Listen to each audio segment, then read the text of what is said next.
मतलब ऐसा टाइम गुजरा है जिसमें घर के सारे बैंक अकाउंट्स में भी पैसे खत्म हो चुके थे। ये वो time, I think it's but natural that people like us who जो जो अपनी कंफर्ट जोन से निकल के कुछ करने की कोशिश करते हैं, उनको ऐसा मौका कहीं ना कहीं फेस करना पड़ता है, ऐसी घबराहट फेस करनी पड़ती है।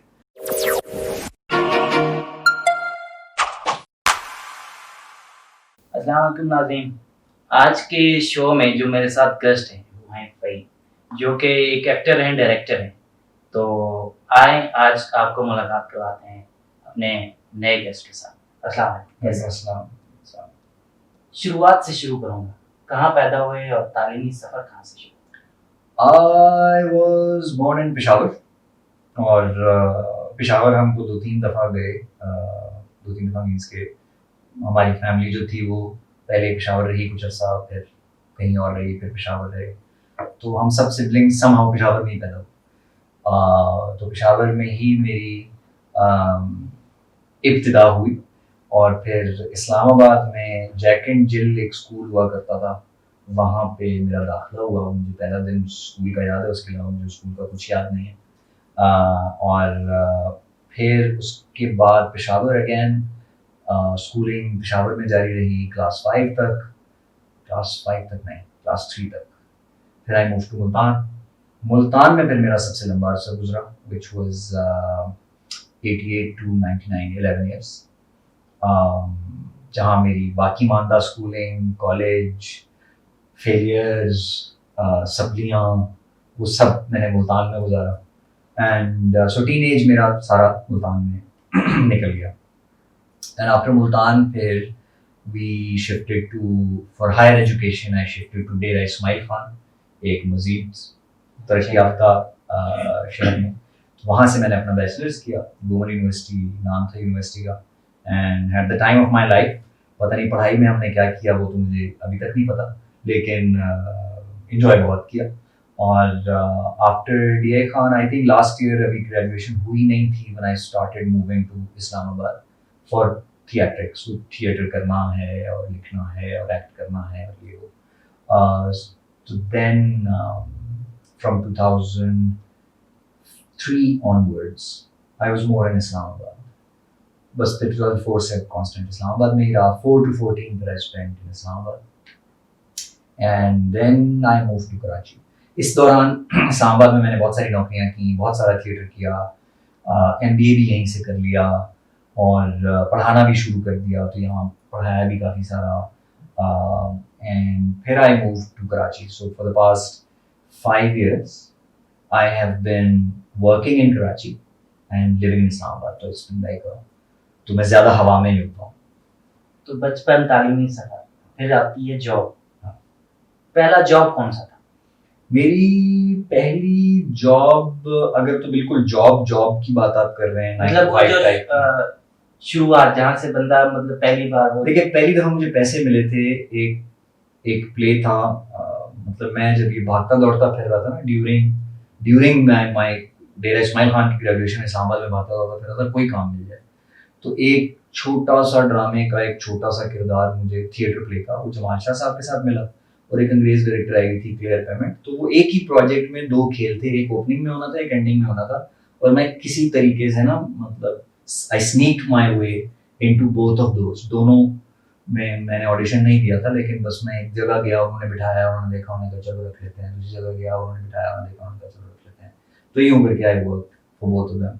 तो जो दूसरा मैंने किया था, जो कि ब्रिटिश डायरेक्टर थी क्लेयर, वो उस खेल के लिए मुझे 1500 रुपये मिले थे। वो मुझे पता नहीं था कि पैसे भी मिलते होते, तो वो मिले, तो मुझे बड़ी खुशी हुई। लेकिन नौकरी मैंने पहली जो की थी, वो जब मेरी ग्रेजुएशन ख़त्म हुई थी IT में, 20 कंप्यूटर साइंस में मैंने ग्रेजुएशन किया था, तो उसके ख़त्म होने के बाद मुझे पहली नौकरी लगी थी, एक कंपनी थी, उसका नाम था MTBC। और उस वक्त मैं बस किसी भी, कुछ भी लग जाए, कुछ भी मिल जाए, मुझे पता भी नहीं था क्या करते हैं, जॉब मिल जाए, हाँ कुछ मिल जाए। तो उस वक्त इरादे थे कि अच्छा वो शादी वादी करेंगे और कुछ ऐसा हिसाब करेंगे। पुरानी सोच का आदमी था मैं, अभी भी हूँ। तो वो मैं गया था वो 8,000 की नौकरी पाने, और मिल गई मुझे 12,000 की, 10,000 की। तो मैं तो खुशी से फूला नहीं समा रहा था, क्योंकि मैं फोर फोर डिजिट्स 4 फिगर्स वाली नौकरी लेने गया था, 5 फिगर्स वाली मिल गई।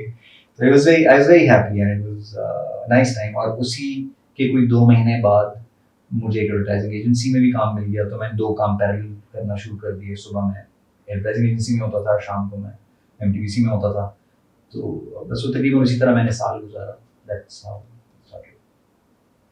तो पहली जो मतलब जो आपने जहाँ से आपको पहली बार पैसे मिले वो एक्टिंग थी, वो क्या एक्टिंग की तरफ जाने का ये एक मोटिवेशन थी या?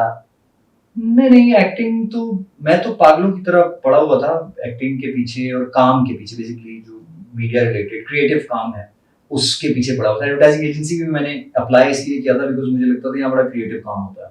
इधर राइटर्स चाहिए होते हैं, कॉपी राइटर कोई चीज़ होती है, क्रिएटिव डायरेक्टर कोई चीज़ होती है, तो वो सारे टाइटल्स होते थे। वो तो जब काम किया तो पता चला कि कुछ भी नहीं होता इधर, मतलब बस ये क्रिएटिव काम का नाम ही है।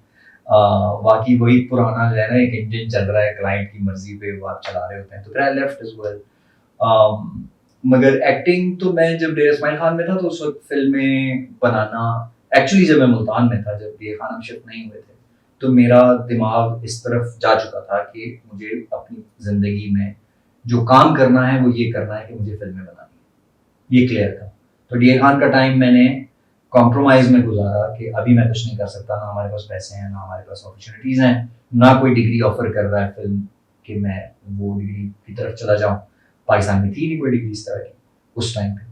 तो वो एक कॉम्प्रोमाइज़ में टाइम गुजरा, इसलिए मैंने वहाँ पे जो एंजॉय किया टाइम वो इसी तरह किया कि स्टेज पे जाके हम भागते दौड़ते रहते थे, कुछ करते रहते थे। फिर तीसरा साल ख़त्म हुआ, चौथा साल मेरा रहता था। तो उस चौथे साल में तो मैं ज़्यादा टाइम इस्लामाबाद होता था because I had that craving कि मुझे करना है ये काम। तो वो तब से लेके 98 से लेके अब तक, it's been 22 years, I've been wanting to make films and I'm still on it. जब आप इस्लामाबाद आए तो आपको इस्लामाबाद में अच्छा काम मिला यहाँ पे एक्टिंग में? इस्लामाबाद में मैंने बहुत अच्छा काम किया, लेकिन मैं यूं उसको पुट नहीं करूंगा कि इस्लामाबाद में मुझे बहुत अच्छा काम मिला, इसलिए कि जैसे मैंने कहा कि इस्लामाबाद एक मेन स्ट्रीम की मार्केट नहीं है। इसलिए आप जब यहाँ पे काम कर रहे होते हैं तो इधर आप अपनी तरफ से बहुत अच्छा काम कर सकते हैं और लोग बहुत अप्रिशिएट करते हैं और बहुत तालियां बजती हैं और बहुत तारीफें होती हैं और होती रही हैं। मतलब लोगों ने बहुत सर पे बिठाया है, मुझे बहुत खुशी है इस बात की। लेकिन वो चीज़ आपकी मेन स्ट्रीम के साथ कनेक्ट नहीं होती। असल जो इन्वेस्टमेंट मीडिया में है वो कराची में हो रही है, तो जो पैसा लग रहा है वो कराची में लग रहा है, फिल्में बन रही हैं वो अब कराची में बन रही हैं, ड्रामे जो बन रहे हैं वो कराची में बन रहे हैं। तो एक मार्केट जो है वो कराची थी, इसलिए हम यहाँ पे बहुत अच्छा काम कर रहे थे। तो यूं तो कहा जा सकता है कि करने को मिला, लेकिन उसका हुआ कुछ नहीं। मतलब वो सारा काम करने के बाद आई वेंट टू कराची, तो it was only me who knew कि मैंने ये सारा काम किया। वहां पे और कोई नहीं जानता था। मैं जिससे भी मिलता था उसको जीरो से बताना पड़ता था कि देखें मैंने किया, आप मेरा यकीन करें। तो वो फिर that's how, and of course it was great learning as well कि मैंने जो काम इस्लामाबाद में किया था उसने मुझे बहुत कुछ सिखा के भेजा था कराची, तो of course it was helpful. But ऐसा नहीं है कि जैसे मैं कराची गया तो कराची की 3-4 साल जर्नी में मैं क्लियरली बता सकता हूँ कि मुझे वैसा काम करने को मिला जो जिसने मुझे कनेक्ट किया बहुत इंपॉर्टेंट लोगों से, जिसने मुझे कनेक्ट किया मेन स्ट्रीम की इंडस्ट्री से। अब लोग जो जानते हैं पहचानते हैं वो इस वजह से पहचानते हैं क्योंकि वो जो काम मैंने किया था वो कराची में किया था। That's the difference. तो आपने तालियों की बात की, जहाँ पे एक एक्टर को तालियां सुनने को मिलती हैं वहाँ पे कहीं तनकीद भी मिलती है, तो आप वर्ड तनकीद को कैसे डिफाइन करेंगे अपने एक्सपीरियंस के एतबार से? I think it's very very important. तनकीद, मैं चूंकि खुद का बहुत क्रिटिक हूँ, मैं मतलब अपना मुझे कभी कुछ बहुत अच्छा नहीं लगता, इसलिए किसी और को तनकीद, मैं इतना घबराता हूँ बुरे काम से कि मैं या तो करता नहीं हूँ या फिर करता हूँ तो मैं खुद को इतना स्क्रूटनी में रखता हूँ कि मुझे किसी और की तनकीद तक पहुँचने की नौबत ज़्यादा आई नहीं खास। यकीनन जब हमने थिएटर किया तो उसमें आर्टिकल्स मुख्तलिफ आते थे, तारीफ के भी आते थे, तनकीद के भी आते थे, उससे कोई ख़ास फ़र्क इतना बड़ा नहीं। जब आपको पता है काम अच्छा है तो फिर काम अच्छा है, जब आपको पता है काम बुरा है तो 4 आर्टिकल मेरी तारीफ में भी आ जाएंगे तो दिल को जरा बराबर अच्छी फीलिंग नहीं देते, मतलब वो फीलिंग आती ही नहीं है। यार तारीफों पे भरे हुए ना पेपर्स, क्योंकि आपने किसी से बात कर ली कि यार चलो थोड़ी तारीफ कर देना, तो वो कर देते हैं। अब आपको पता है कि वो चीज़ अच्छी नहीं है, तो आप उसका क्या कर लेंगे। तो मुझे बहुत अच्छे तरीके से पता है कि मैंने जितने काम किए उनमें से वो कौन से पीसेस हैं जो कि मुझे बेहतर करने चाहिए थे, ऑलरेडी आई नो, तो इसलिए मुझे वो इतना बॉदर नहीं करते। लेकिन कभी कभी ये होता है कि ऑब्जेक्टिव क्रिटिसिज्म, उसको मैं अपने दिल के बहुत करीब रखता हूँ और बहुत कम लोग कर पाते हैं। मैं आपको मिसाल देता हूँ, मेरा एक खेल था, वो करना बहुत मुश्किल था, यानी कि उसको मैरी पॉपिंस, जो लोग जानते हैं वो जानते होंगे कि मैरी पॉपिंस को स्टेज पे करना वैसे ही अजाब है, ऊपर से इस्लामाबाद में करना, ऊपर से कम पैसों में करना और नई कास्ट के साथ करना, और अब तो खैर वो कास्ट बड़ी जगहों पे पहुंच गए हैं। उर्वा आजकल ज़ाहिर है शी इज क्वाइट सेलिब्रिटी, वो मैरी पॉपिंस प्ले कर रही थी वहाँ पर उस प्ले, तो वो उस वक्त का टाइम है जब नहीं होते थे रिसोर्सेज और काम हम कर रहे थे, तो वो बहुत मुश्किल प्ले था। उसमें 8 सेट चेंजेस थे, उसमें 5 टोटल सेट्स थे और वो हम सब ने एग्जीक्यूट करने थे, जुगाड़ जुगाड़ पे हम सब चीज़ कर रहे थे। And it turned out to be something memorable for me, for people who watched it, for people who were part of it. We still remember it. हम अभी भी बहुत प्यार से उसे याद करते हैं। मगर जब एक अखबार में उसके ऊपर आर्टिकल आया, तो उस आर्टिकल में पूरी बुराइयां थी, और वो मतलब कुछ, मेरा ख्याल है कुछ 7 कॉलम्स का आर्टिकल था। वो जो होता है छोटे छोटे इतना सा पीस था, वो मेरा ख्याल है 500-600 वर्ड्स का एक आर्टिकल होगा। और मैंने फिर पढ़ा, मुझे किसी ने कहा जी बुराई लिखी हुई है, मैंने पढ़ा, मैंने कहा जी क्या बुराई लिखी हुई है, आए देखते हैं। और जब मैंने पढ़ा तो मुझे समझ में आया कि वो 90% ऑफ द आर्टिकल, उसमें लिखा हुआ था कि खेल ऐसे होने चाहिए, ऐसे नहीं होने चाहिए, वैसे होने, उसमें फिलॉसफी झाड़ी हुई थी बहुत सारी, सजेशन, खेल का जिक्र नहीं था उसमें, खेल का बिल्कुल जिक्र नहीं था। जो हमने किया था उसके बारे में कोई बात नहीं थी, उसके बारे में जो बात हुई वो आखिरी पैराग्राफ में हुई, और वो तारीफ के एंगल से, कि खेल में जो ये चीजें थी ये बड़ी अच्छी थी। तो मैंने कहा ये फिर पूरा आर्टिकल लिखने की क्या जरूरत थी, किसी के पास फारिग एक आर्टिकल पड़ा हुआ था, उसको कहीं यूज करना था, वो उन्होंने लगा दिया, और फिर जहां खेल का जिक्र है वहां तारीफ थी।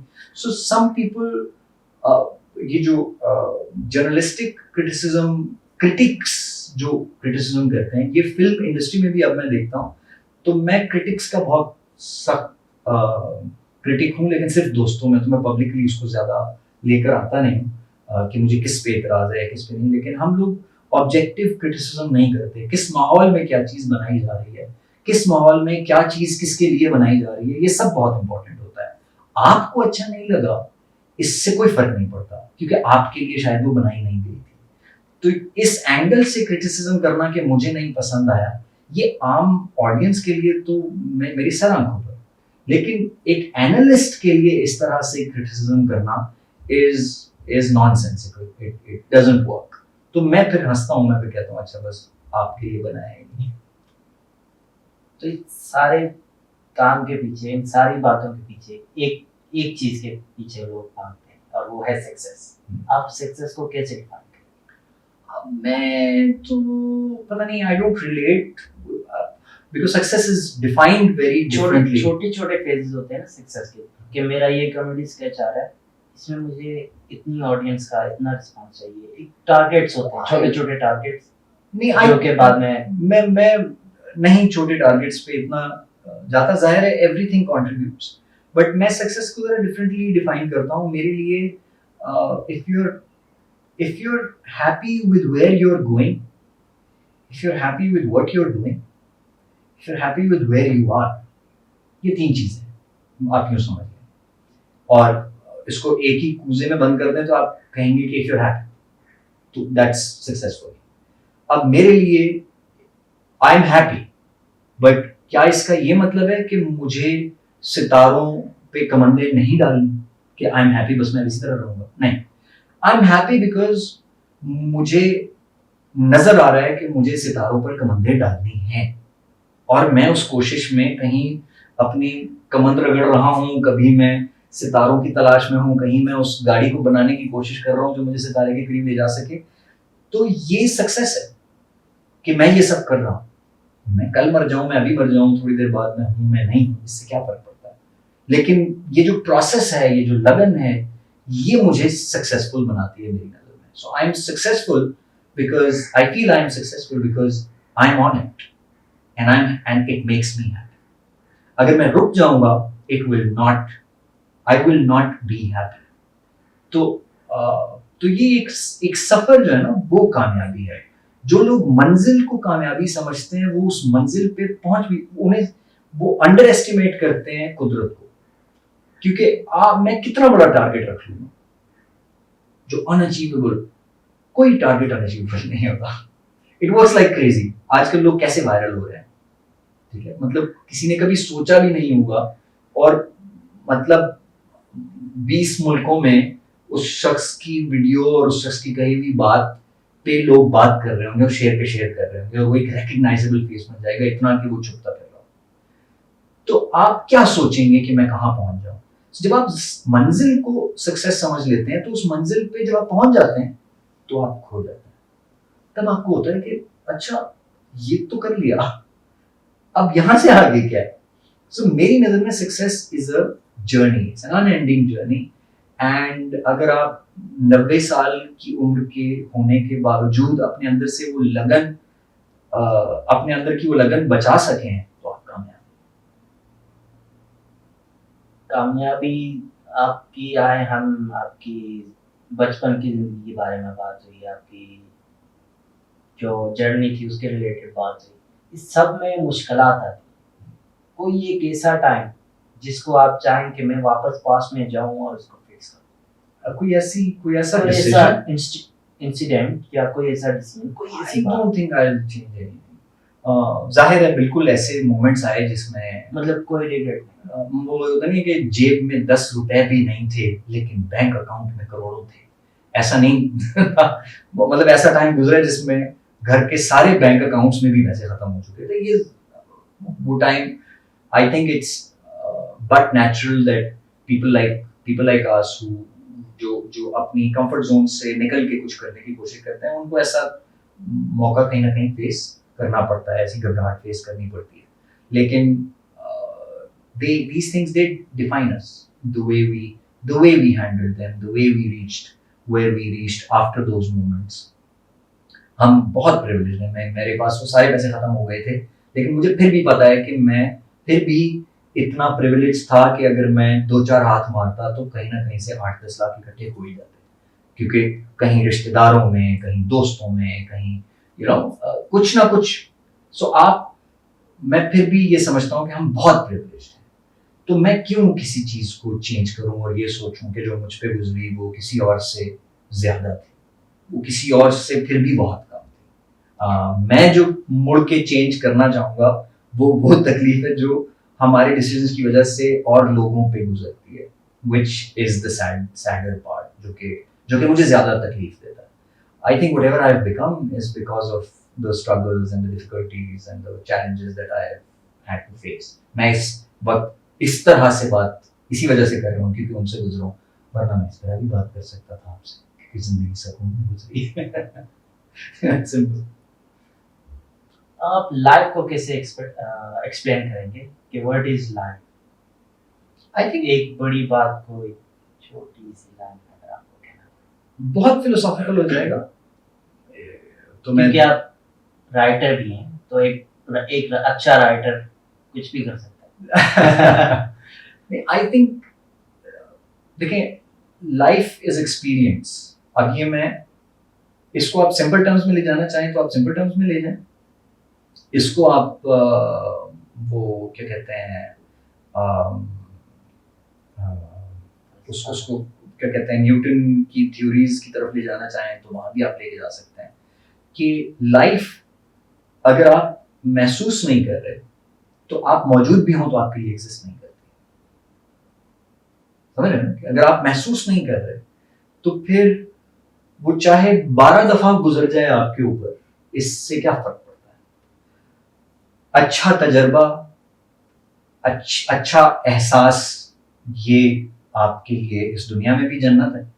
और गिल्ट जैसा तकलीफ दे एहसास, वो दौलत के पहाड़ पे बैठ कर भी आपके लिए दोज़ख, आप जो मर्जी कर लें, जब दिल में गिल्ट है या दिल में कोई ऐसी तकलीफ है, मैं उसकी एग्जांपल देता हूँ कि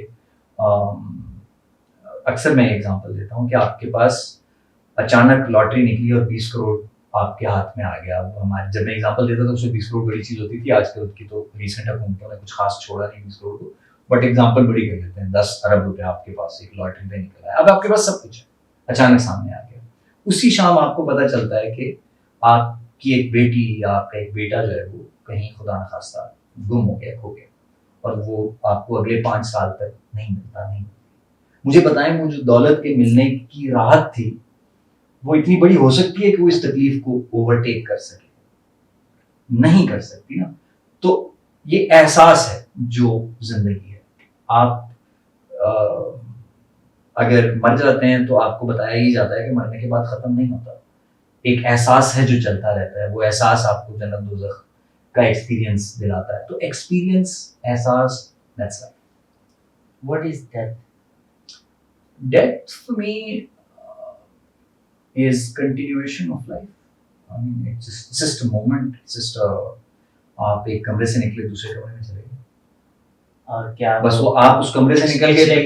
पिछले कमरे वाले लोग आपको आई मीन, जाहिर है वो पीछे रह गए, अब आप एक नए एक्सपीरियंस की तरफ चले गए, so it's new for you. But for me life never ends. मेरे लिए योलो जो है ना, यू ओनली लिव वंस, वो मैं डिफरेंटली डिफाइन करता हूँ। मैं भी योलो में बिलीव करता हूँ, but you only live once का मतलब ये नहीं है कि आपके पास ये 60 70 100 साल जिंदगी है, उसके बाद आप खत्म हो जाएंगे। मेरे लिए योलो ये है कि आप जब आए बस तब से आप हैं और अब आप रहें, आगे जाके।